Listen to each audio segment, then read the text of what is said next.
Next में हमारे पास mixture.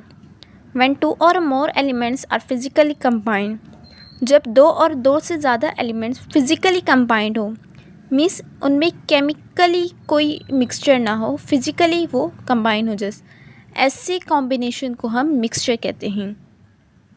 Mixture के एग्जांपल हम ऐसे ले लेते हैं कि हमने एक वाटर का गिलास लिया, उसके अंदर हमने सैंड डाल दी। सैंड जब हमने डाल दी तो वो आपस में मिक्स तो हो गए, मगर वो फिज़िकली मिक्स हुए, केमिकली नहीं हुए। इट मीन्स जब हम चाहें तो उनको सेपरेट कर सकते हैं फिल्ट्रेशन के थ्रू। ऐसे कॉम्बिनेशन को हम मिक्सचर कहते हैं। और जो मिक्सचर होता है वो फिज़िकल मेथड के ज़रिए सेपरेट भी किया जा सकता है। मीन्स कि हमने जब पानी के अंदर सैंड डाली तो हम वापस सैंड को एक्सट्रैक्ट कर सकते हैं और पानी को अलग कर सकते हैं।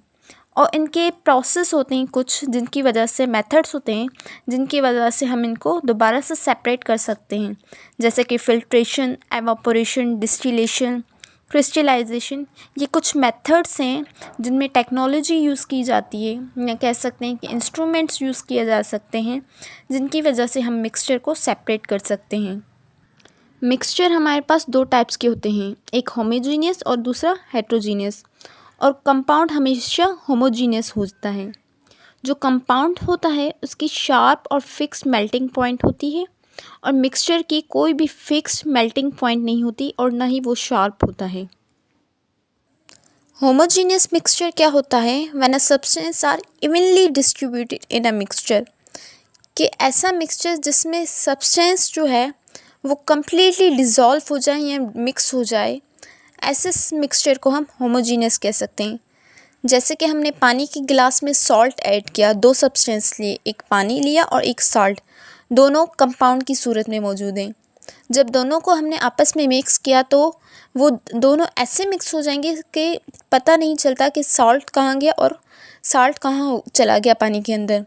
ऐसे ही एयर में हमारे पास बहुत सारी गैसेस होती हैं, वो आपस में कंबाइन होती है। और ब्लड में काफ़ी सारे सेल्स प्रेजेंट होते हैं, जिसे हम विद इन नेक्ड आई के बगैर हमको रिकॉग्नाइज नहीं कर पाते कि ब्लड के अंदर कौन से सेल्स प्रेजेंट हैं।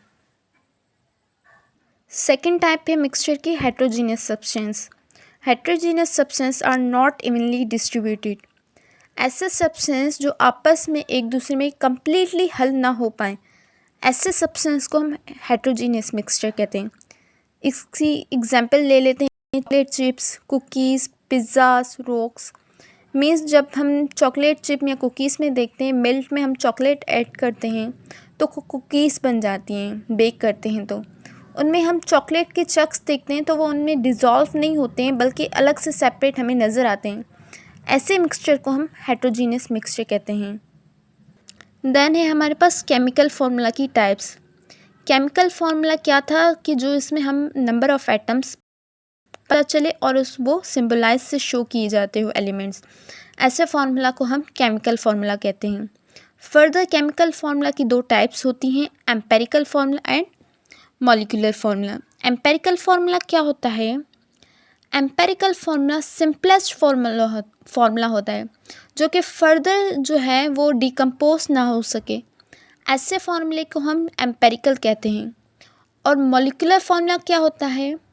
मॉलिक्यूलर फार्मूला ऐसा फार्मूला होता है जिसमें हमारे पास फिक्स रेशो बताए कि हमारे पास गिवन कंपाउंड में कितने नंबर ऑफ़ एलिमेंट्स हैं, मीन्स एक्चुअल आइडेंटिटी बताए कि हमारे पास जो फार्मूला है उसमें पता चलता है कि जो कार्बन कितने, हाइड्रोजन कितने, नाइट्रोजन कितने गिवन कंपाउंड में, एक्चुअल डेटा बताता है। और एम्पेरिकल हमारे पास एक्चुअल डेटा नहीं बताता। इसकी एग्जांपल ले लेते हैं, हमारे पास ग्लूकोज का फार्मूला है हमारे पास C6H12O6।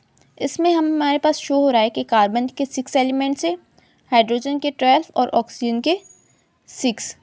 इट मीन्स ये हमारे पास एक्चुअल नंबर डेटा बता रहा है, जिसे हम मॉलिक्यूलर फार्मूला कहते हैं। अगर हम इसको डिकम्पोज करें और टेबल लगाएं, जब हम इस पर टेबल लगाते हैं तो 6 1 ज़ा 6, 6 1 ज़ा 6 और 6 2 ज़ा 12, तो हमारे पास क्या आंसर आ जाता है? कार्बन 1, हाइड्रोजन 2 और ऑक्सीजन 1। जब हम इसको डिकम्पोज किया तो ये हमारे पास जो फार्मूला रिज़ल्ट आया उसको अब हम एम्पेरिकल फार्मूला कहेंगे, मॉलिक्यूलर फार्मूला नहीं कहेंगे।